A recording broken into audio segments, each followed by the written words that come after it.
Hello बच्चों, आज हम यहाँ पे बात करेंगे चैप्टर 4 की। चैप्टर इन एक्सरसाइज है, उसमें सेक्शन ए वाले में मैच द कॉलम में इन क्वेश्चंस को आज हम यहाँ पे सॉल्व करेंगे। ठीक है, तो यहाँ पे मैच द कॉलम में 2 क्वेश्चंस है, फर्स्ट एंड सेकंड। स्टार्ट करेंगे फर्स्ट वाले से। कॉलम ए कॉलम बी, यहाँ पे क्वाड्रिनोमियल लिखा है, लिटरल कोफिशिएंट लिखा है, कांस्टेंट लिखा है, डिग्री ऑफ द पॉलिनोमियल लिखा है। ठीक है, मैच करना है इससे कॉलम बी से। Coefficient is expressed in letters containing 4 terms, highest power of a particular term, symbol with fixed numerical value. ठीक है, तो यहाँ पे हम आप लोग बता दे रहे हैं कि क्वाड्रिनोमियल मीन्स होती है जिसमें 4 टर्म्स होती है। ठीक है, तो यहाँ पे जो 4 टर्म्स यहाँ बताए गए हैं कंटेनिंग 4 टर्म्स, ठीक है, तो ये हो जाएगा ए का पी, कंटेनिंग 4 टर्म्स। क्वाड्रिनोमियल मीन्स होता है जिसमें 4 टर्म होते हैं। ठीक है, अब लिटरल कोफिशिएंट जो होता है, coefficient is expressed in letters. ठीक है, जिसको हम लोग लेटर्स में या वेरिएबल्स में रिप्रेजेंट करते हैं, ठीक है, वो लिटरल कोफिशिएंट हो जाएगा। तो ये बी का हो जाएगा पी। ठीक है, बी का हो जाएगा यहाँ पे पी। अब कांस्टेंट होता है जिसकी न्यूमेरिकल वैल्यू फिक्स होती है, जो चेंज नहीं होती है। तो यहाँ पे है symbol with fix numerical value, वो कांस्टेंट होता है। ठीक है, डिग्री ऑफ द पॉलिनोमियल क्या होती है, highest power of a particular term की, होती है। ठीक है, तो हम पर्टिकुलर टर्म, जो भी टर्म होंगे उनकी हाईएस्ट पावर निकालेंगे, जो होगी उनमें से, तो वो हो जाएगी डिग्री ऑफ द पॉलिनोमियल। अब हम इसके यहाँ पे मैचिंग करेंगे। तो ए का जो था, ए की जो मैचिंग थी वो थी क्यू। ठीक है, ए की मैचिंग है क्यू है कोफिशिएंट कंटेनिंग 4 टर्म। ठीक है, बी जो था, वी था लिटरल कोफिशिएंट, इसकी मैचिंग थी पी। और सी कांस्टेंट था, इसकी मैचिंग थी यहाँ पे एस, क्योंकि यहाँ पे फिक्स न्यूमेरिकल वैल्यू थी। डी जो था, D degree of the polynomial, तो हर एक जो अलजेब्रिक एक्सप्रेशन है उसके टर्म की हम लोग पावर देखते हैं, जो हाईएस्ट पावर होती है वो डिग्री ऑफ द पॉलिनोमियल हो जाती है। ठीक है, इस प्रकार से मैचिंग यहाँ पे हमने कर दी है। तो ये तो हो गया यहाँ पे फर्स्ट वाला। अब हम लोग बात करेंगे सेकंड वाले की। ठीक है, अब यहाँ पे column A column B, degree of a trinomial. अब यहाँ पे डिग्री फाइंड आउट करनी, ट्राइनोमियल जो गिवन है। ठीक है, इसकी डिग्री क्या होगी, तो हर एक टर्म की डिग्री फाइंड आउट करते हैं, उसमें जो हाईएस्ट होती है वो डिग्री ले लेते हैं। ठीक है, तो यहाँ पे इस वाले टर्म की डिग्री 5 होगी, इसमें 4 होगी, इसमें होगी 0। ठीक है, तो हाईएस्ट डिग्री क्या हो जाएगी, 5 हो जाएगी। तो पहले हम यहाँ सॉल्व करेंगे, फिर यहाँ पे मैचिंग करेंगे। ठीक है, तो यहाँ पे डिग्री पूछेगी इस ट्राइनोमियल की। देखो इस वाले टर्म की डिग्री क्या होगी, 5 होगी, इस वाले टर्म की डिग्री होगी 4 होगी। ठीक है, और इस वाले टर्म की तो क्या है, 0 होगी। तो यहाँ पे हाईएस्ट क्या है, हाईएस्ट जो पावर है यहाँ पे क्या है, 5 है, तो डिग्री क्या हो जाएगी, इसकी 5 हो जाएगी। ठीक है, ये पहला वाला है। तो डिग्री ऑफ ट्राइनोमियल इसकी क्या, 5 यहाँ पे है, तो इसका क्यू हो जाएगा। ठीक है, अब coefficient of x in -3x में क्या होगा, तो एक्स को छोड़ के जो भी है वो हो जाएगा कोफिशिएंट विद साइन लिखेंगे, कोफिशिएंट विद साइन लिखेंगे, ध्यान रखना। तो -3 होगा तो पी हो जाएगा इसका। तो यहाँ पे coefficient of x in -3x। ठीक है, तो एक्स को छोड़ के जो भी है वो कोफिशिएंट ऑफ एक्स हो जाएगा, तो ये हो जाएगा -3। जो हम लोग कोफिशिएंट लिखते हैं वो हम बता दे रहे विद साइन लिखते हैं। ठीक है, ये नहीं कि साइन को हम लोग छोड़ दे, विद साइन लिखेंगे, इसीलिए -3 हमने लिखा। तो इसका यहाँ पे बताया था पी हो जाएगा। ठीक है, अब यह the constant term in the expression, constant term कितने हैं इन दिस एक्सप्रेशन में। ठीक है, कांस्टेंट टर्म, तो कांस्टेंट टर्म वो होता है जिसमें वेरिएबल की पावर 0 या वेरिएबल हो ही ना। ठीक है, तो यहाँ पे 3 है, तो the constant term in the expression में क्या है, 3। इसमें कोई वेरिएबल दिख रहा है, नहीं दिख रहा, तो कांस्टेंट टर्म क्या हो जाएगा, 3 हो जाएगा, यस हो जाएगा। ठीक है, इसका अब यहाँ पे आते डी वाले में, if k = m = n = 1 means k m n सबकी वैल्यू 1 है, तो इसकी वैल्यू क्या होगी, ये फाइंड आउट करना है। सी वाले का तो हो जाएगा कांस्टेंट टर्म। ठीक है,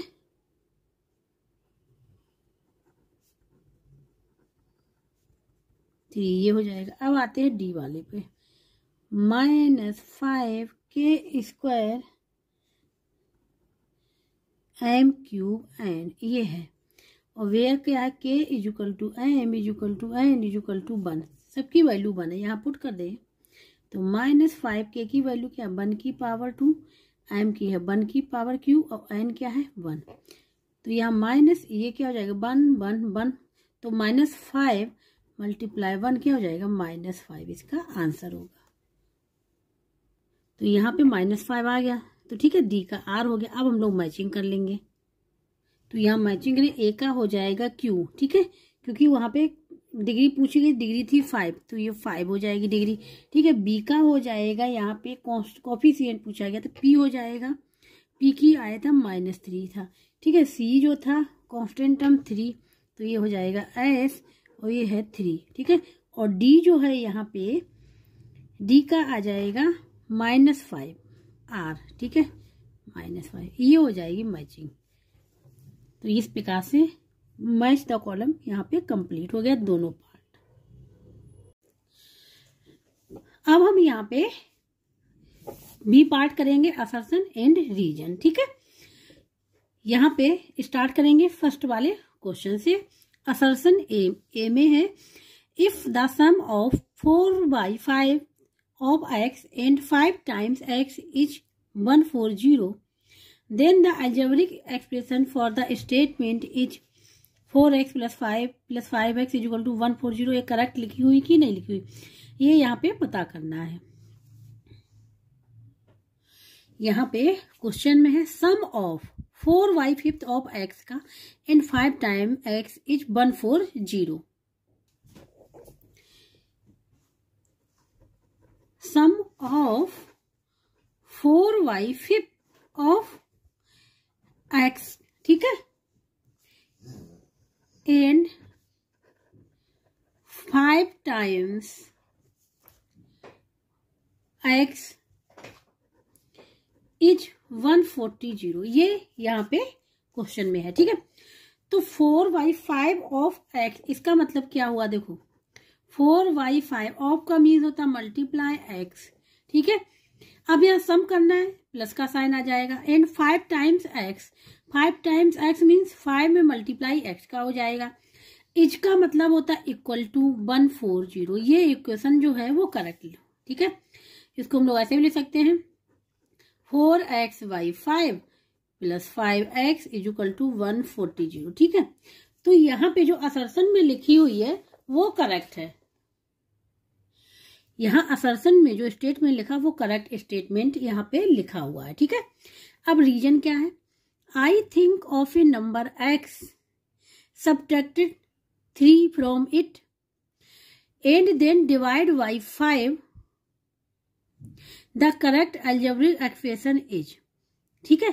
5/x - 3 ये करेक्ट लिखा हुआ कि नहीं लिखा हुआ, ये रॉन्ग है। यहाँ पे क्यों रॉन्ग है, यहाँ पे कहा गया है कि नंबर x है उसको सब्ट्रैक्ट किया 3 से, तो ये करेक्ट लिखा हुआ है from it. Then divide by 5 से डिवाइड करना है कि ना कि x - 3 से डिवाइड करना है। तो 5 नीचे आना चाहिए था, x - 3 ऊपर जाना चाहिए था। तो यहाँ पे जो लिखा हुआ है ये गलत लिखा हुआ है, ये यहाँ पे करेक्ट है असर्शन, ठीक है। रीजन में हमने बताया कि नंबर होना चाहिए था एक्चुअल में x - 3/5, ये सही होना चाहिए था रीजन में, लेकिन वहां पे गलत लिखा हुआ, वहां लिखा हुआ 5/x - 3, तो ये गलत है, ठीक है। ये करेक्ट है। तो रीजन क्या है, रीजन तो यहाँ पे रॉन्ग ही हो गया, इसका तो कोई रीजन ही नहीं। ये रीजन में भी अपना क्या लिखा हुआ, गलत लिखा हुआ है, ये लिखना चाहिए था लिखा हुआ, तो रीजन यहाँ पे रॉन्ग है। अब चेक करें कौन सा ऑप्शन करेक्ट है। तो असर्शन तो ट्रू है और रीजन क्या है, रॉन्ग है। Both A and R true and R is the correct explanation of A, wrong है। Both A and R true तो है ही नहीं, आर फॉल्स है।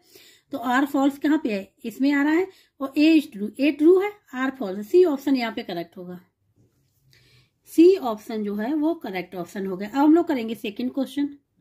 यहाँ पे सेकंड क्वेश्चन में है assertion A, if the marks obtained by a student in a mathematics test is 8 more than 2/3 of x, then its algebraic expression is 8 + 2/3x, ठीक है।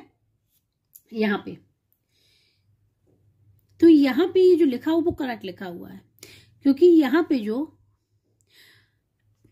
2/3 of x means 2/3 of x, 8 more means है कि यहाँ पे plus का sign आ जाएगा, तो ये करेक्ट लिखा हुआ। जो असर्शन है यहाँ पे करेक्ट लिखा हुआ, ठीक है। रीजन क्या है? A combination of constant and variable connected by the sign of fundamental operation is called an algebraic expression. तो ये रीजन भी यहाँ पे इसका करेक्ट लिखा हुआ है। यहाँ पे जो अलजेब्रिक एक्सप्रेशन लिखी हुई गिवन है सेकंड में असर्शन में, ठीक है, वो है 8 + 2/3 ऑफ x, ठीक है, ये करेक्ट लिखी हुई है, ये तो असर्शन करेक्ट है। और जो रीजन है वो भी यहाँ पे करेक्ट है, क्योंकि अलजेब्रिक एक्सप्रेशन जो बनती है कांस्टेंट से, ठीक है, फंडामेंटल ऑपरेशन से,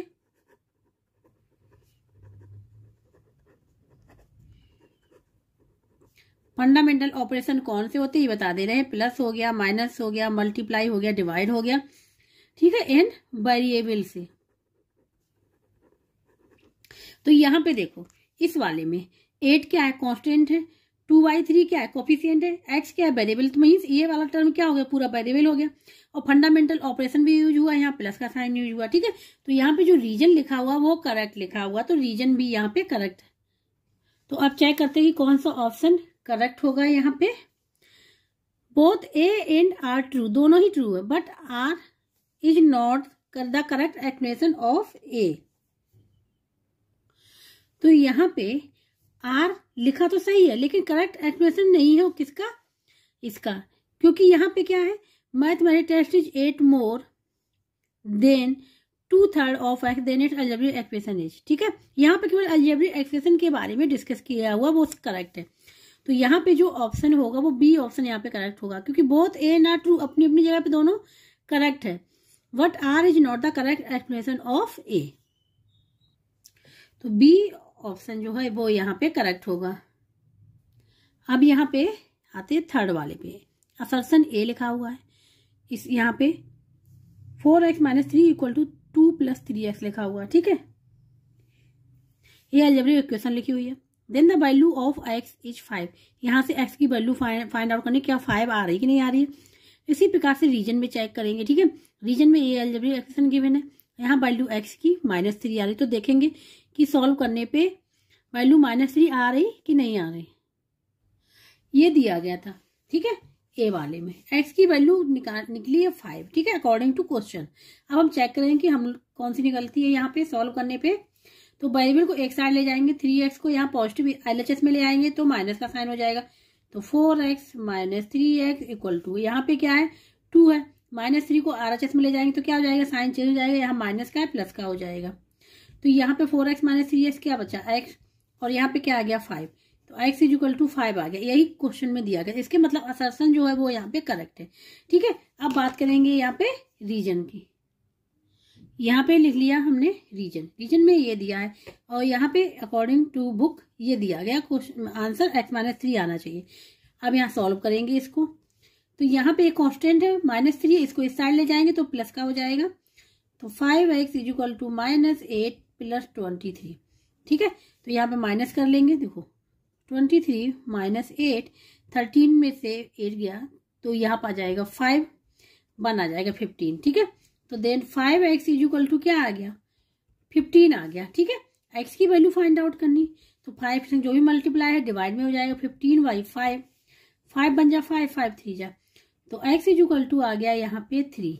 लेकिन यहाँ पे क्या है? -3, यहाँ पे आ रहा है 3, तो ये करेक्ट है, ये यहाँ पे रॉन्ग लिखा हुआ है।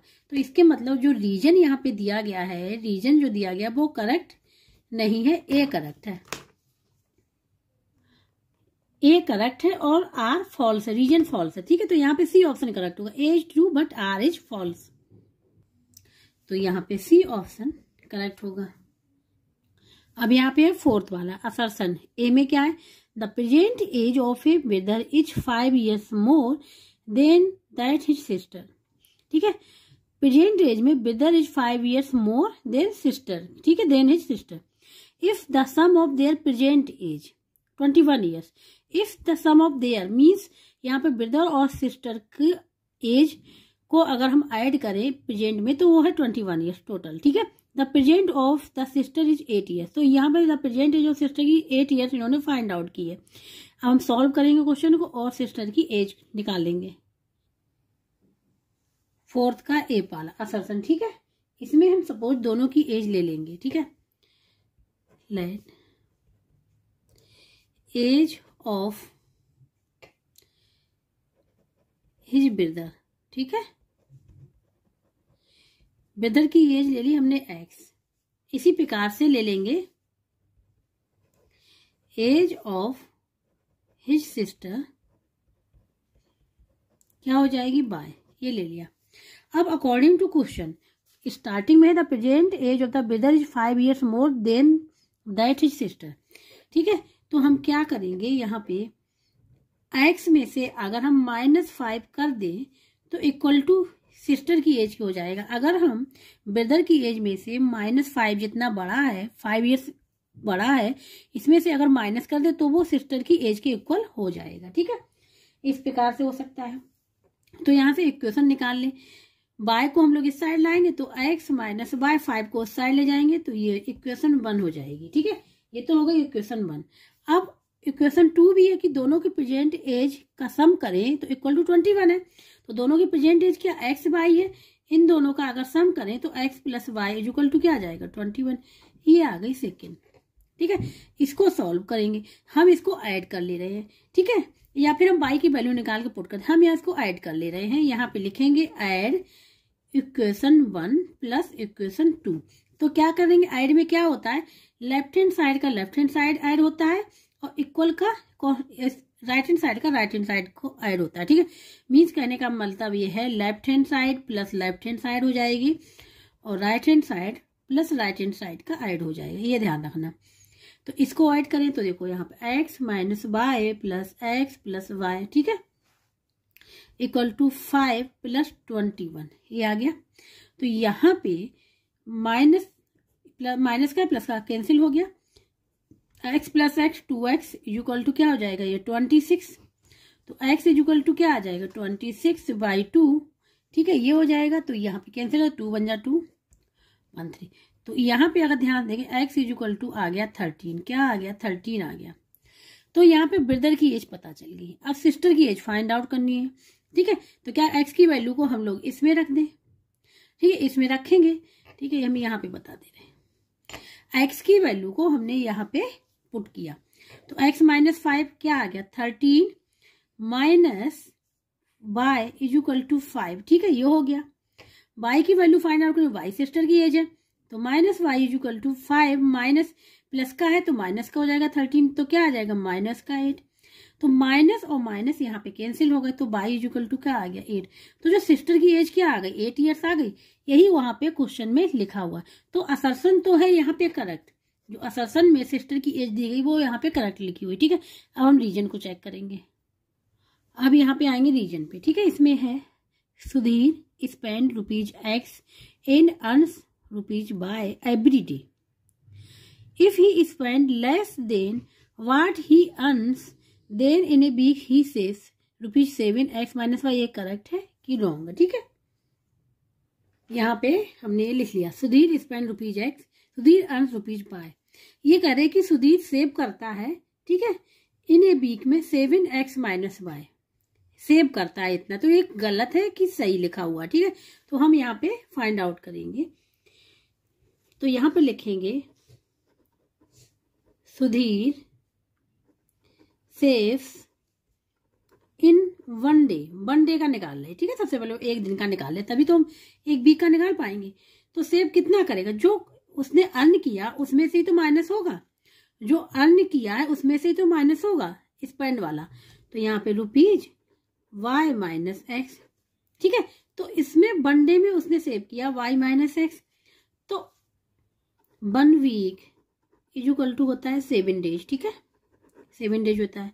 तो 1 डे में इतना है तो 7 डे में कितना होगा, तो यहाँ पे लिखेंगे Sudhir saves in a week और यहाँ पे लिख ले रहे हैं 7 डेज, ठीक है, इक्वल टू क्या करेंगे इसमें ₹, यहाँ पे लिख के और 7 का मल्टीप्लाई हो जाएगा y माइनस एक्स, ये आना चाहिए, ठीक है, होने भी। लेकिन यहाँ पे क्या लिखा, x माइनस वाई, मीन्स स्पेंड में से अन ये माइनस कर, तो यहाँ पे रॉन्ग लिखा हुआ, ठीक है।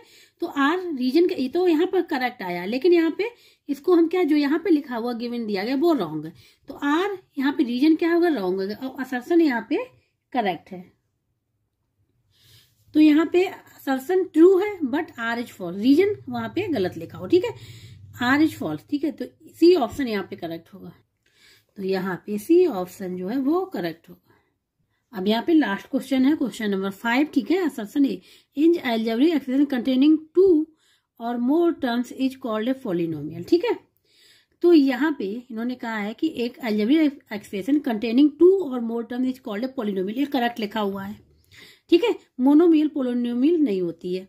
अब रीजन आर, अब यहाँ पे reason R, 9x/z is a monomial, ये क्या है, मोनोमियल है, but 9 + x + y + z is a quadrinomial और ए पॉलिनोमियल ऑफ 4 टर्म्स।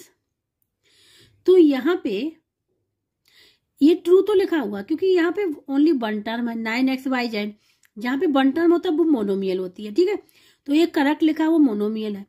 अगर इसको हम लोग इस प्रकार से 9 + x + y + z, तो ये इसमें कितने टर्म हो जाएंगे, 1 2 3 4 टर्म हो गए, 4 टर्म वाली क्वाड्रिनोमियल होती, और इसको पॉलिनोमियल भी कह सकते हैं, और 4 टर्म्स की, ठीक है। तो यहाँ पे रीजन भी करेक्ट लिखा हुआ है, लेकिन असर्शन का ये करेक्ट एक्सप्लेनेशन नहीं है, क्योंकि इन्होंने केवल टर्म की बात की है यहाँ पे, ठीक है। तो अब यहाँ पे हम लोग चेक करेंगे, तो वहां वो दोनों ट्रू है, तो both A and R true, but R is the correct explanation of A, ये नहीं हो सकता है, ठीक है, क्योंकि वह मोनोमियल की बात हुई है। Both A and R true, दोनों ट्रू है, but R is not the correct explanation of A का नहीं है। A is true but R is false, नहीं हो नहीं सकता, क्योंकि दोनों ट्रू है, यहाँ भी नहीं हो सकता, तो इसके बाद बी ऑप्शन यहाँ पे करेक्ट होगा। तो यहाँ पे क्वेश्चन नंबर 4 में जो होगा बी ऑप्शन जो होगा वो करेक्ट होगा, ठीक है। तो इस प्रकार से असर्शन एंड रीजन भी यहाँ पे कंप्लीट होगा। जिसको कहीं भी डाउट हो रहा है, समझ में ना आ रहा हो, तो कमेंट बॉक्स में करके पूछ सकता है, और जिसको वीडियो अच्छा लगा हो प्लीज लाइक से सब्सक्राइब एंड कमेंट करके जरूर बताइएगा। अब जो सेक्शन बी है वो हम करेंगे नेक्स्ट लेक्चर में।